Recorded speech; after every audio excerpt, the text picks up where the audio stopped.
Welcome to the One NFP Financials and Financials Lite training on tracking 1099 information for your vendors. So let's go ahead and open up my vendors list. I want to point out something real quick. I have a different numbering sequence that I'm using for vendors who are contractors. That's up to you and how you set up your number series, but it is a nice feature if you want to segregate them. So let's scroll down. I have this vendor.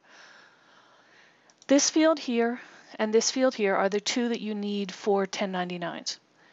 The IRS code will identify the code for the form for transactions. A lot of times this is going to be miscellaneous 07, non-employee compensation. That is what we're going to need to set up for tracking our transactions. The federal ID number needs to be in place when you when you produce your forms. So it isn't needed right now, but it is needed eventually. So let's go ahead and create a purchase invoice for Lisa. Let's give it a vendor invoice number and put in our transaction.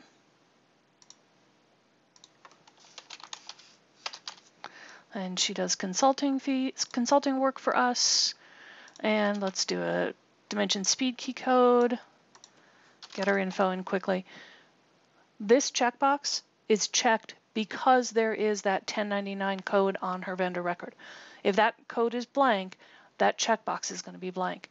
You can uncheck it if the transaction doesn't happen to be 1099 liable, but it does default to checked because we have a code and I have identified this client, this vendor as someone for whom we need to track.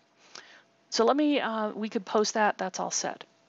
So let's go we have another scenario where you maybe have already entered transactions for this person and you forgot to flag them as 1099 liable. So let's take a look. I entered an invoice for this vendor and I didn't have that set up because you watched me set it up just now. You are going to find the ledger entries are always completely and totally set in stone. You can't change them, except in this specific instance. So if I go ahead and select a code, so we know we want this person to have miscellaneous 7, and then I'm going to say how much of this amount is 1099 liable. So it's the full amount of this transaction. Now this will pick it up when the software will pick up this transaction when we produce 1099s. So you can go in and correct. These are the only fields, I believe, throughout the whole system you can ever edit after posting. But you do have the option if you forget to get somebody set up and you need to go back and fix that. Thank you very much and keep your eye out for more training.